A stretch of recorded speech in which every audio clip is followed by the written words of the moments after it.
अध्यक्ष शरद भाऊ, सर्वसन्मान्य मंच, शिवराजच्या परिवारातील सर्व सदस्य, उपस्थित बंधू आणि भगिनींनो, अखिल भारतीय काँग्रेस कमिटीचे अध्यक्ष हे उदयभान येणार होते, येणार आहेतही, आणि त्यांच्या प्रतीक्षेत थोडा आगळपगळ कार्यक्रम हा आपला संपन्न होत आलाय। सुरुवातीला मला असं वाटत होतं की आता आपल्याला उठून उभं राहावं लागेल आणि क्रिकेटमध्ये नाईट वॉचमन जसा जातो तशी अध्यक्ष येईपर्यंत दुसऱ्या अध्यक्षाला भाषण करावं लागेल। मात्र निर्णय असा झालाय की त्यांची आता वाट पाहायची नाही, त्यांना थेट तिकडेच टिळक भवनला घेऊन जाऊ। दबक्या आवाजात एक दोन जणांनी टाळ्या वाजवल्या, त्या प्रामाणिक जणांना मी अभिनंदन करतो, आणि ज्यांनी मनातल्या मनात टाळ्या वाजवल्या यांच्या आनंदाला मी दुजोरा देतो, कारण तुमची आणि माझी अवस्था काही वेगळी राहिलेली नाही। मात्र भविष्याचे वेध घेत असणारा एक कार्यक्रम या ठिकाणी संपन्न होत आहे, आणि त्या कार्यक्रमाच्या अनुषंगाने याची तेही याची डोळा आपण सर्वजण या ठिकाणी बसलेला आहात। रिले रेस आहे, त्या रिले रेस मध्ये एखादी बॅटल घ्यायची असते, दुसऱ्याच्या हातात द्यायची असते, दुसऱ्याने पुन्हा पळायचं असतं, आणि नदी का पाणी लोटरा कोण आणि खिचरा कोण याचा विचार न करता एक वैचारिक भूमिका आणि एक संघर्षाची भूमिका नवे तर आयडिया ऑफ इंडिया, स्वप्नातील भारत निर्माण करण्याकरता, ज्याला आपण काँग्रेसचे असल्यामुळे संविधानाला अभिप्रेत भारत निर्माण करण्याकरता आपल्या सगळ्यांना प्रयत्नांची पराकाष्ठा करावी लागत असते, आणि ती करण्याची आपली संस्कृती आहे। ती लढाई लढण्याचा, तो संघर्ष लढण्याचा आपल्याला वारसा आहे, नवे तर बलिदानाचा देखील वारसा आपल्याला हा लाभलेला आहे। अलीकडच्या काळात व्यवहार हा सर्वदूर बघितला जातो, आपल्या सगळ्यांच्या हातात तराजू आहे, आणि त्या तराजूमध्ये क्या खोया क्या पाया, मला काय भेटलं इथपर्यंत मोजदाद करण्यामध्ये काही हरकत नाही, मात्र त्याला भेटलं आणि मला नाही भेटलं नावाचा एक व्यवहार हा कुठेतरी नकळत आपल्या सगळ्यांच्या विचारांमध्ये हा कुठेतरी घुसलाय, आणि तो करत असताना आपल्याला सगळ्यांनाच, पुढे जात असताना आपल्याला सगळ्यांना यश हवंय, पद हवंय, प्रसिद्धी हवी आहे, आणि या सर्व हवामध्ये आपल्या हातून काय काय सुटतंय याचं थोडं मागे वळटून जर आपण बघितलं तर त्याचा विचार हा आपल्या डोक्यात झटकन आल्याशिवाय राहणार नाही, आणि जे हवंय ते हातामध्ये त्याची मूठ पक्की बांधून ठेवा। मात्र दुसऱ्या हातातही आपल्याला या हातापेक्षा काय काय पकडून ठेवायचंय याचा विचार हा सार्वजनिक जीवनात, समाजकारणात आणि राजकारणात पहिल्यांदा करावा लागतो, आणि एका हातात आपल्याजवळ जर विचार असेल, आपल्याजवळ जर कटिबद्धता असेल, आणि काही झालं तरी मी हा माझा विचार सोडणार नाही, ही संघर्षाची भूमिका असेल, तर या हातात काय लागतंय काय नाही लागत याची मोजदाद होत नाही। मिळालं तरी चांगलं, नाही मिळालं तरी हरकत नाही, ही हा बाणा, हा आपसूक विचारांची कास ही पक्का असणाऱ्या सगळ्या माणसांच्या मनात ही आल्याशिवाय राहत नाही। या कार्यक्रमाला बराच मोठा संघर्ष बघावा लागलाय।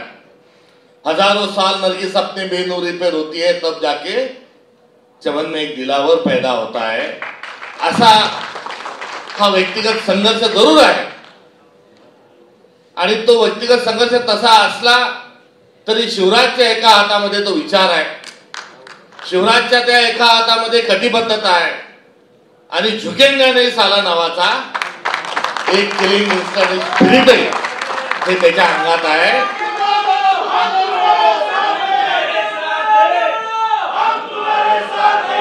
आणि मला या ठिकाणी सांगत असताना आनंद आहे की ही मूठ, ही पकडलेली कास ही शिवराजची पक्की असल्यामुळे आज प्रदेश अध्यक्ष पदाच्या सन्मानापर्यंत तो या ठिकाणी पोहोचलाय।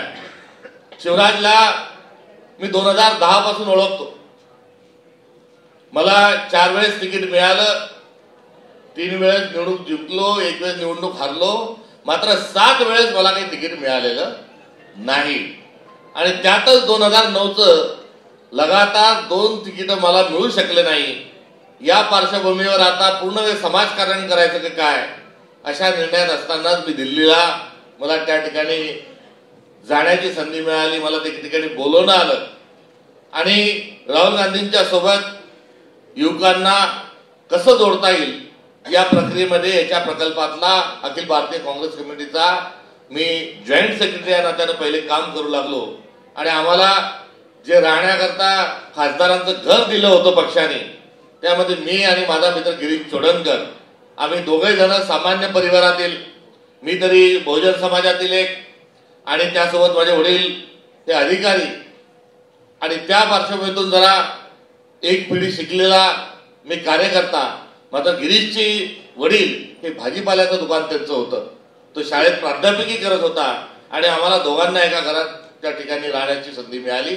आणि ते राहत असताना मी युवक काँग्रेसचा प्रभारी आणि गिरीश हा युनेस्कोचा प्रभारी, आणि त्यामुळे युनेस्कोचे सर्व जे कार्यकर्ते आहेत या कार्यकर्त्यांची वर्दळ त्या ठिकाणी राहत असतो. असे उदयमान चिम हा देखील युनेस्कोमध्ये होता, शिवराज हा देखील महाराष्ट्राचा अध्यक्ष होता, आणि त्यावेळेस इतरही बरेच मोठी एक मांडीआळी आहे.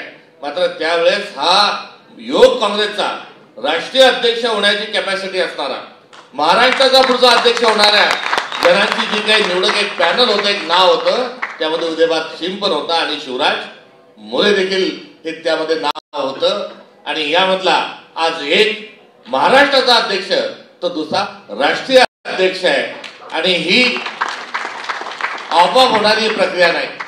आज या उपस्थितांमध्ये स्टेजच्या मागे आजूबाजूला बसलेल्यांमध्ये आता महाराष्ट्राचे भावी किती अध्यक्ष आहे, किती आमदार आहे आणि किती खासदार आहे याच्यावर भाष्य करण्याचा मोह मला होत आहे.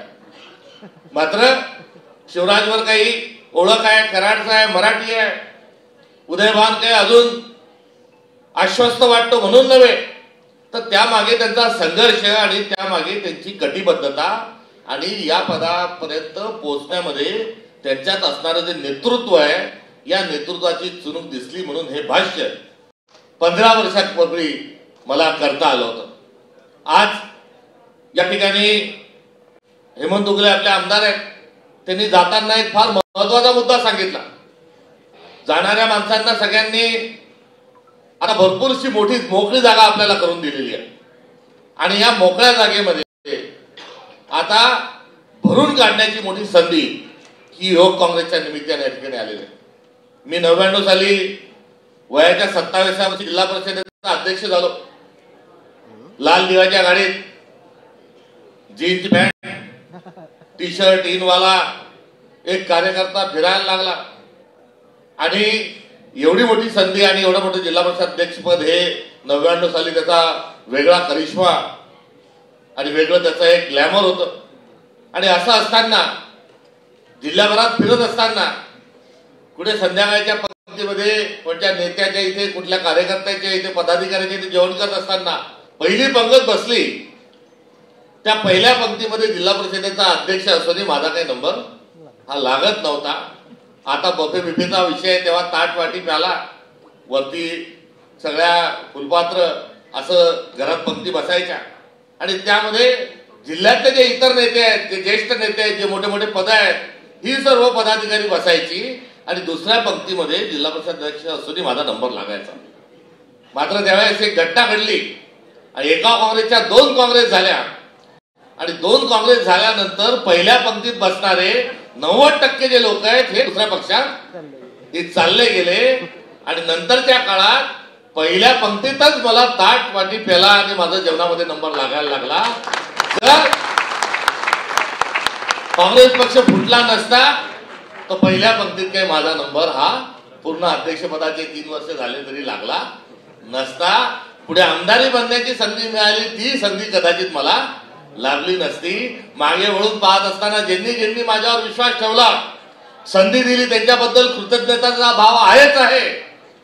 मात्र जे सोडून गेले, त्यांनी पोकळी निर्माण करून दिली, त्यांनाही कुठेतरी धन्यवाद मला म्हणावासा वाटतो. आणि तो संदर्भ आज असा आहे की 4-5 जण जे गेले ते गेले, त्यांना आता धन्यवाद हा मिळण्याची संधी, ही आता धन्यवाद देण्याची संधी ती कुठेतरी युवक काँग्रेसने प्रांताध्यक्ष या नात्यानं मला उपलब्ध करून दिली पाहिजे, ही देखील भावना या निमित्ताने या ठिकाणी व्यक्त करतो.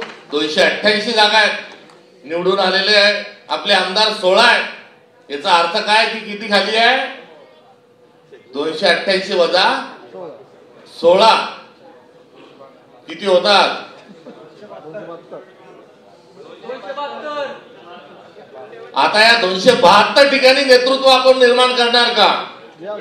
हा एक प्रस्ताव. एक जणांनी यस म्हटलं असलं तरी कोणीच नो म्हटलं नाही. ही जबाबदारी मी आपल्या सगळ्यांवर या निमित्तानं या ठिकाणी सोपवतो. संधी कशी येईल काय येईल सांगता येत नाही, मात्र संधीचं सोनं करणं आवश्यक असतं आणि त्या संधीची वाट न पाहता त्या संधीकरता स्वतःला तयार ठेवणं हे आपल्या हातात आहे. त्यामुळे शिवराज, आगामी काळात प्रशिक्षणाच्या माध्यमातून असेल, टॅलेंट हंटच्या माध्यमातून असेल, युवक काँग्रेस तुझ्या नेतृत्वात उभे झालेली ही मला बघायची आहे. आणि माझा उल्लेख शिवराज मोरे यांनी शेलार मामा म्हणून केला, जो सिंहगडाच्या पायथ्यावर बोलत असताना मी जरूर तो उल्लेख केला होता. याही ठिकाणी प्रास्ताविक एकादोरांनी मला बोलत असताना लढ म्हणा हे सांगितलं, मात्र तुम्ही काम केलं नाही तर मी तुमच्या पुढे जाऊन कुठेतरी उभा राहणारा प्रांताध्यक्ष तुम्हाला लाभलेला आहे. त्यामुळे मी पाठीशी उभा राहणारा आहे का डोकेदुखी आहे जे मला माहित नाही, पण तुम्ही काम केलं नाही, केलं तर तुमच्या पाठीशी उभा राहील आणि केलं नाही तर तुमच्या पुढेही जाऊन उभा राहणारा मी एक कार्यकर्ता आहे. आणि त्या अनुषंगानं आपलं अनौपचारिक औपचारिक जे काही संबंध नातं असेल, या सर्व नात्याला जर एक अभिप्रेत असणारं, समाजाला अभिप्रेत असणारं संघटन उभं राहिलं तरच आपल्या या संघर्षाला आणि मिळालेल्या संधीला आणि आपल्या नात्याला कुठेतरी अर्थ आहे. नाहीतर हे सर्व गोष्टी निरर्थक राहतील. एवढंच या निमित्ताने सांगू इच्छितो. आणि संधी कशी येते या ठिकाणी शरद आहेर जी आहेत, मी एनएसयूआयत होतो, युवक काँग्रेसमध्ये होतो, सांगितलं बरोबर आहे. महाराष्ट्र प्रदेश युवक काँग्रेसचं पॅनल भरलं. ऑस्कर फर्नांडिस आणि मुकुल वासनिक ते पॅनल घेऊन सोनिया गांधींकडे गेले. जात असताना एक नाव शरद आहेर यांचं होतं, दुसरं नाव माझं होतं. आणि आज गेल्यानंतर सोनियाजींच्या समोर जी चर्चा झाली त्यामध्ये सांगितलं की विलासराव देशमुख साहेब मुख्यमंत्री आहेत, गोविंदराव अधिक साहेब प्रदेश अध्यक्ष आहे. आता एकाच समाजाला न्याय दिल्यापेक्षा ओबीसी समाजालाही न्याय दिला पाहिजे एवढी व्यापक भूमिका ठेवत असताना माझ्याही पेक्षा चांगलं नाव हे शरद आहेरांचं त्यावेळेस गेलेल्या लोकांतून बाहेर आलं. त्या गाडी चालवणारा, या दोघांना घेऊन जाणारा मी ड्रायव्हर होतो. आज तो प्रसंग माझ्यासमोर उभा आहे. त्यांना मिळालं, अगदी योग्य झालं. त्यांनी त्यावेळेस संपूर्ण महाराष्ट्र पिंजून काढला. मात्र मी इतके वर्ष थांबलो, बहुधा 23 वर्ष थांबल्यानंतर आज मलाही प्रदेशाध्यक्षपदाची ही संधी मिळाली. गड्याहो, आपण जर आपल्या ठिकाणी राहिलो तर संधी मिळते आणि त्या संधीची प्रतीक्षा करायची, तिच्यासाठी तत्पर राहायचं आणि त्यासाठी आपले 100% सर्व प्रयत्न करायचे. हे आपल्या हातात असतं आणि ते आपण कराल एवढंच या निमित्तानं बोलतो. स्थानिक स्वराज्य संस्थांच्या निवडणुकीत युवक काँग्रेसला कोणतीही यादी देण्याची आवश्यकता पडणार नाही. महाराष्ट्र प्रदेश काँग्रेस कमिटीची कार्यकारिणी झाली ना. मला युवक काँग्रेसचे जे प्रभारी आहेत कृष्ण आलेवरू, हे राजकारणात आल्यानंतर पहिल्यांदा त्यांना माझ्यासोबत जॉईंट केलं होतं, अटॅच केलं होतं. त्यांच्याशी लाख माझ्या मतभिन्नता असेल, मात्र मित्रत्वताही आहे. त्यांनी मला कोणची यादी दिली नाही, उदयवान चिन्ह दिली नाही. मात्र या कार्यकारिणीमध्ये महाराष्ट्राचे सरदार जेवढे युवक काँग्रेसचे पदाधिकारी आधी माझे आले ते याच्या आधीच्या कोणत्याच यादीत हे आलेले नव्हते. तात्पर्य कोटा ठरवायचं काम नाही, बोल वावर दावर. आता तुमच्यात किती धमक आहे हे प्रेमपूर्वक आव्हान, एक चॅलेंज मी युवक काँग्रेसला आजच्या निमित्ताने या ठिकाणी देतो. आणि तुमच्यात किती हिंमत आहे, तुमचं नेतृत्व तयार करा. स्थानिक स्वराज्य संस्थेत सामावून घेऊ. येणाऱ्या विधानसभा लोकसभेतही एक मोठी पोकळी आपल्याला भरून काढायची आहे. मी प्रदेशाध्यक्ष झालो 13 फेब्रुवारीला. मी 18 फेब्रुवारीला चार्ज घेतला. 2 दिवसापूर्वी मला 6 महिने पूर्ण झाले. मी प्रभार घेत असताना काँग्रेसची परिस्थिती आणि 6 महिन्यातल्या परिस्थितीमध्ये मोठा गुणात्मक हा फरक झालेला आहे. आणि तेव्हाच्या काँग्रेसमध्ये आता हा बाबा कसं करील, याला जमल का जमणार नाही, अशा प्रकारचा एक विचार त्यावेळेस, हा व्यवहार विचार हा त्यावेळेस सगळ्या महाराष्ट्राला पडला होता. आणि आता 6 महिन्यानंतर गड्यावर आपली भट्टी तर आता जमलेली आहे. आता आपल्या येणाऱ्या काळाचे वेध घेत असताना काँग्रेसमध्ये लोकांचा जे आकर्षण आहे हेही वाढलेलं आहे. त्यामुळे याआधी का झालं नाही याचं मोजमाप आणि याचा सगळा विचार न करता शिवराज योग्य वेळी, ज्यावेळेस लोक आता काँग्रेस म्हणून आपल्याला स्वीकारायला तयार आहे, आपल्याला ऐकायला तयार आहे, अशा वेळेस ही संधी तुझ्यापर्यंत जी आली आहे, या संधीचं निश्चित सोनं तू करशील अशी मी अपेक्षा बाळगतो, शुभेच्छाही करिता या ठिकाणी देतो. आम्ही टिळक भवनावरून इकडे येत असताना मी विचारलं, काय शिवराज तुझ्या मनात काय भाव आहे? तो थांबला आणि सांगितलं की दादा खूप प्रचंड दबाव माझ्यावर आहे. कशाचा दबाव आहे? तर महाराष्ट्रभर फिरायचंय, संघटन निर्माण करायचंय आणि मी कार्यकाळ, त्यांनी सांगितलं मी निश्चित कार्यकाळ करून ठेवलाय की या 2-3 वर्षाच्या कार्यकाळामध्ये महाराष्ट्रामध्ये संपूर्ण संघटन उभं करायचं हे माझं स्वप्न आहे. आणि त्या स्वप्नाच्या पूर्ततेकरता आता कुठून सुरुवात करायची, कशी करायची याचा दबाव माझ्यावर आहे. जेव्हा एखादा चांगला नेता, एखादा चांगला कलावंत जेव्हा आपल्या परफॉर्मन्स देण्याकरता किंवा काम करण्याकरता पुढे निघतो, तर त्याच्या जवळ एकीकडे आत्मविश्वास असतो, तर दुसरीकडे मला चांगलं काम करता आलं पाहिजे याचा दबाव असतो. आज त्याच्या वाक्यानं तो चांगला नेता असल्याचा आणि आपल्याला सगळ्यांना पुढे घेऊन जाईल ही शाश्वती त्याच्या वक्तव्यातून आली.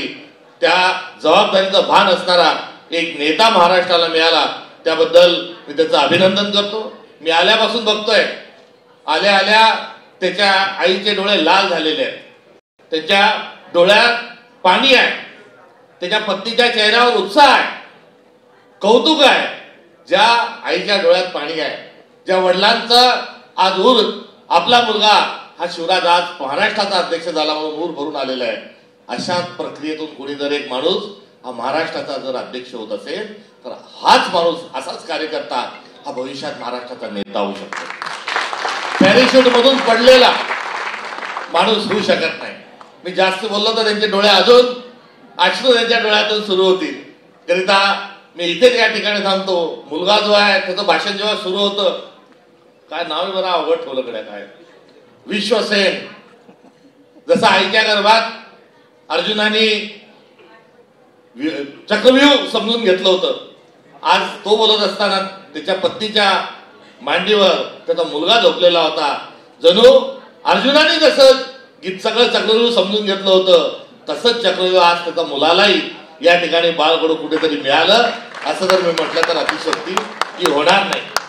जर्मनीला जाणारं पोरग हे महाराष्ट्रात आलं, अजून कुठे काही जमत नाही म्हणून त्याच्या आई वडिलांना काय त्रास आणि वेदना झाल्या असतील, तेही त्याची चुनूक डोळ्यापर्यंत येऊन गेली. मात्र यासाठी केला होता अट्टहास, शेवटचा दिवस गोड व्हावा. त्यामुळे जगात जर्मनी आणि महाराष्ट्रात परभणी अशी एक म्हण आहे.